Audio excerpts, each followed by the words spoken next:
This story happened at Isabel's workplace. Isabel worked part-time at a convenience store about 3 days a week. She is relied on by her coworkers and the store manager. For some reason, there was one person who was jealous of her. She was a queen bee who had the longest career in the store. She often drives Isabel hard and is always sarcastic with her. One day, when Isabel came to work, the office was noisy somehow. The queen bee was lecturing the girl with a raised voice. When Isabel asked about the situation, the queen bee said she caught a shoplifter. Moreover, the queen bee assumed that the girl was Isabel's daughter. Isabel was puzzled by this. Why was the queen bee so sure the shoplifter was Isabel's daughter? And how will this end? I work part-time at a local convenience store about 3 days a week. I get along well with my coworkers, and it's easy to work with them. And I know that the manager relies on me a lot. Even though I'm a convenience store clerk, it's rewarding. But there is one person in such a nice workplace who is very troublesome. She is the so-called queen bee, who has been working the longest. Today, I want you to listen about her. I've been working for about a year now, but from the very beginning, I knew she was the queen bee. She was more bossy than other coworkers, and the way she talks or her attitude were completely different. But she plays the hypocrite in front of the manager. I would say she's cunning. We have a flexible work schedule, and no one else has a title, and we're all equal. But the queen bee seems to think that she is the leader. She is a control freak and likes to oversee people. When she gets angry, she makes up a story and tells the manager, so no one can talk back to her. Well, I'm one of them. In fact, I hear that store managers would get replaced, and the queen bee has been working longer than the current manager. Because of that, I don't think the manager can say anything to the queen bee. Besides, the manager seems to think work can be done smoothly if he lets her do as she wants. Everyone works so hard when she's around. Young kids don't like trouble, but part-timers hate trouble, right? Because it's hard to find another job. So we part-timers don't talk back to the queen bee, so work will be done. She annoys us, but we don't want to make it any worse than it is now. However, I don't know why she is so hard on me among the part-timers. She told me this before. You better not get cocky, just because everyone relies on you. Behind your back, they're bad-mouthing you, so you should just believe what I say. The manager seems to be relying on you somehow, but that's only because you're an easy person to deal with. He doesn't expect anything from you, so don't misunderstand. By the way, I never got cocky or misunderstood that I was expected. But I think I was an eyesore to her, so she made sarcastic comments on and on. I didn't want to get in trouble, so I listened to her. But the queen bee wasn't happy with my attitude, and she asked me, "Will you cover my shift next week? I'd like to go on a trip, but it's for short notice, so I'm looking for someone to fill in for me. But would you cover for me, right? I know you've covered for Alice before. You're reliable, so this time you can cover for me, right?" She was so pushy and talked to me like that. I could cover for Alice because I was available, but I was not a yes man, so I declined her proposal. I said to her, "I'm sorry, but I have plans next week too." Then she became furious and, "Huh? Are you picky or what? You would cover for everyone but me? You play the hypocrite, but you're actually mean. If you don't cover for me, I'll tell everyone what you really are. Are you okay with that?" She was talking on and on. I got scared of her, and in the end, I said I would cover for her. I still regret that, but I was scared of not knowing what she was going to do to me. I told everyone about her, and the same thing happened before, and someone reported it to the store manager. And at that time, the manager seemed to have given the queen bee a warning, but the person who reported it was bullied more by her. And she ended up quitting. I shuddered when I heard it. Because of that reason, we all think it would be better to obey the queen bee. And I'm happy to work here too, except for the queen bee, so I don't want to quit if possible. That's why I'm just holding out for now, I guess. However, if I ever lose control of my anger, I'm scared when I think about that. Stress is building up, so it's nice to have an opportunity to vent like this. If I want to vent again, I would be glad you listened to me. Thanks for your time today. Participants in a forum seemed to be surprised at the attitude of the queen bee at Isabel's workplace. It's hard for a part-timer to deal with a problem that even the store manager can't solve. Will Isabel have to continue to endure this, or will the day come when the queen bee will regret it? Everyone was thinking about this, and after a while, Isabel seemed to come back to the forum. Hey guys, it's been a while. Actually, there was an incident at the convenience store where I work. It's being resolved now, but it's something involving the queen bee. I wanted you guys to hear the interesting results, so I came back. When I went to work at the convenience store as usual, there was some kind of commotion in the office. I looked into it to see what was going on, and the queen bee was shouting and making a noise. I just came to work, so I didn't feel good, and then I saw a girl, not even a part-timer, sitting in a chair. Apparently, the queen bee was raising her voice against the girl. I listened carefully, trying to hear their voices. She said to the girl, "I can't let my guard down because young people are tricky these days. Why don't you just come clean? You did it right. Your mother will be here soon, so tell me everything." From what she said, I understood that the girl had done something and the queen bee was angry because of it. In the meantime, it was getting close to time to work, so I went into the office to clock in. "Good morning." Just in case, I greeted the queen bee, and for some reason she grinned and started talking to me. "Ah, here you are. I've been waiting for you so long." So I asked her, "Well, really?"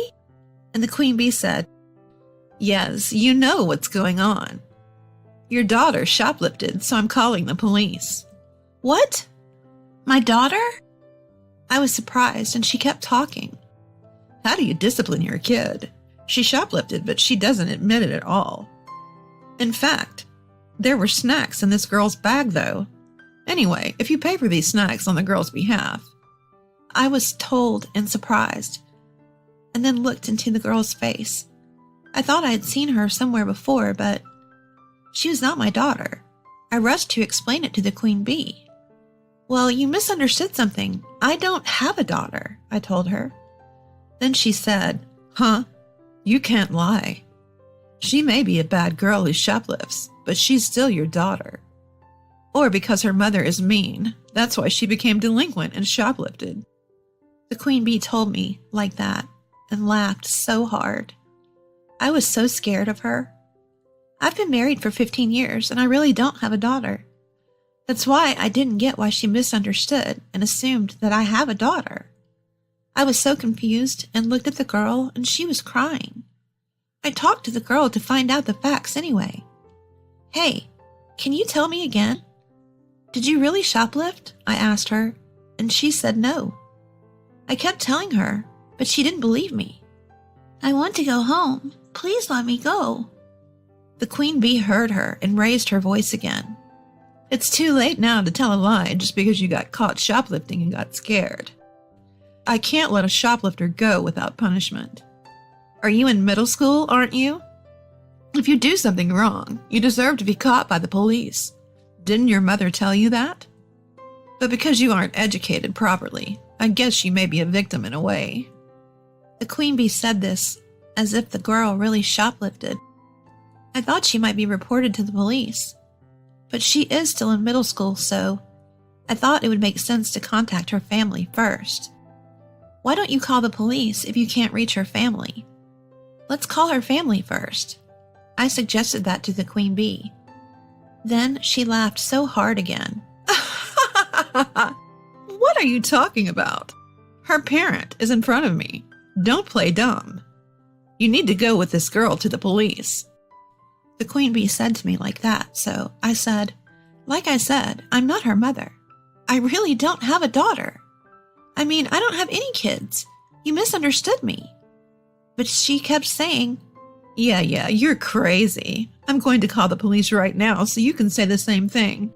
They'll find out sooner or later. Instead of listening to me, the queen bee completely assumed that the girl was my daughter. The girl was also confused, and she said, "She isn't my mother." She said that, but it made the queen bee more and more angry. The queen bee said, Yeah, you guys should be quiet if you don't admit you're mother and daughter. Let the police decide what to do. I can't believe both of you are lying." I thought the more I tell the queen bee, the more she gets upset. That's why I ignored her and talked to the girl. "I don't know if you shoplifted or not, so can I contact your parents anyway? Wouldn't you rather your parents come to you than the police out of the blue?" I asked her. "Yes, I know my parents' phone number, but I didn't really do anything," the girl said, and told me her parents' phone number. The queen bee stopped me, but I made the call. I thought the queen bee would understand if I made it clear. I could talk to her parents, but they both seemed to take a long time to get here from their work, so we had to wait for a while. I felt sorry for the girl, but couldn't let her go. I got to work, and the queen bee had to keep an eye on her. I really wanted to watch the girl, but the queen bee wouldn't say yes. I worried that she was watching the girl, but something worse happened. To my surprise, a police officer came into the office a short time later. The queen bee had caught me off guard and called the police, and we ended up talking to the police officer before the girl's parents came to the office. The queen bee told the police officer, "This girl is a shoplifter and she is her mother. They both are lying that they aren't mother and daughter. So I can't talk to them. Anyway, can you take them?" The queen bee was explaining the situation, which was very one-sided. However, I explained to the police officer in my own way. "I'm not sure whether this girl did shoplift or not, but I'm sure we are not mother and daughter. Her parents will be here soon since I called them." The police officer listened to each explanation and asked the queen bee, "What made you think she was the mother of this girl?" And the queen bee said, "The other day I saw them talking to each other in a friendly way, and they looked like mother and daughter. You usually wouldn't smile like that at a stranger. That's why they're certainly mother and daughter." As she said that, I finally remembered her. Why I thought I'd seen the girl. The girl seemed to remember me too. "Ah, the key! Oh yeah, the key. I dropped my house key when I was riding my bike. She saw me drop it and chased after me and handed it to me. I surely talked to her a little at that time. I was relieved, so I might have even smiled." After hearing our explanation, the police officer was astounded by the queen bee, and she was blushing because of the facts. "What? So you're not really mother and daughter?" she asked me. So I said, "No, I told you over and over. Her real parents will be here soon." As soon as she heard that, she stopped talking. Then the police officer said, "For now, let me see security cameras." He asked me like that. I immediately thought I'd do as he asked. But the queen bee didn't let me do it for some reason. She said, "I checked the security cameras and they didn't capture that moment. But I caught her red-handed, so this girl was definitely shoplifting." But the police officer said, "I see, but I'll have to check it anyway." Then the queen bee turned very blue at this time. The reason for this was immediately apparent. Incredibly, the security camera had caught the queen bee putting snacks into the girl's bag. I found out this later. Just the other day, when I was asked by the queen bee to switch shifts again, I firmly refused because I had some commitments. Then she held a grudge against me and tried to give me pain. She wanted to let me know that if I resist her, I will be hurt. When all the facts came to light, her mother and the store manager arrived at the store. The police officer explained the whole situation to them. The queen bee was swearing and pale. The girl cried on her mother's chest, relieved that she had been proven innocent. The mother was glaring at the queen bee, of course. The manager felt he couldn't let it go, so he fired the queen bee on the spot. It surprised me. The manager told the queen bee, "We can't let this sort of thing happen. You're hereby dismissed." The queen bee said, "What? You're firing me? Isn't that a bit too much? I've worked here for over a decade now. If I were gone, it would be hard for you, right?" But he said, I've heard bad things about you in the past, and I can't tolerate this kind of thing being done to everyone. Besides, if I let you stay, all the other part-timers might quit. I'm sorry, but this is a decision that needs to be made." The queen bee panicked and said, "Oh no, then I apologize. I'm sorry for doing this. It was supposed to be harassment to Isabel, but I was all wrong. I'll never do anything like this again," she said desperately. But the manager said, "Even you say so. I can't let you stay. It sets a bad example for this mother and daughter if I let it go. So don't come to work, please." "Ugh, this is terrible," the queen bee said, and started to cry. But no one felt sorry for her. The police officer was taken aback, and the girl's mother seemed to have noticed the craziness of the queen bee. "They've been very sympathetic towards me," the manager was adamant. "I had no intention of taking the queen bee's side at all. So I kept my mouth shut and watched the whole thing unfold. The queen bee was successfully dismissed, and peaceful days have come to my workplace like never before. The other part-timers found out what had happened, and they worried about me and talked to me. They said, 'We're glad you're okay, Isabel. I'm also relieved now.' I'm glad the police officer listened carefully to what happened, and it also saved me that the evidence was caught on the security camera. I'm very happy to be working in a stress-free environment from now on." Later, the girl came into the store with her mother. I apologized to her, and she said it was okay. Of course, she was scared, but I was glad she smiled at me when she saw me. Besides, she said something unexpected. The girl said, "The lady was a troublemaker, wasn't she? It's good she's gone." I was blown away by what she had said. The girl was smiling, and so was her mother. The girl's strength really saved me too, so that's how we're going to settle the case. By the way, the queen bee hasn't appeared since that day. The manager said to her, "If I found out the fact that you've been hanging around in front of the store or harassing the part-timers, then you'll have to go to the police this time." His word was enough to punish her. So now I feel safe and I can work. Thank you for listening to me to the end. I'm going to work hard without the queen bee. Like Isabel told us, luckily she didn't get hurt by the queen bee. I'm sure the other part-timers were grateful for the queen bee's repression. The end of this story relieved the forum participants, and they felt good as they thought of the queen bee's consequence. What would you do if you had to go through the same thing that Isabel went through this time?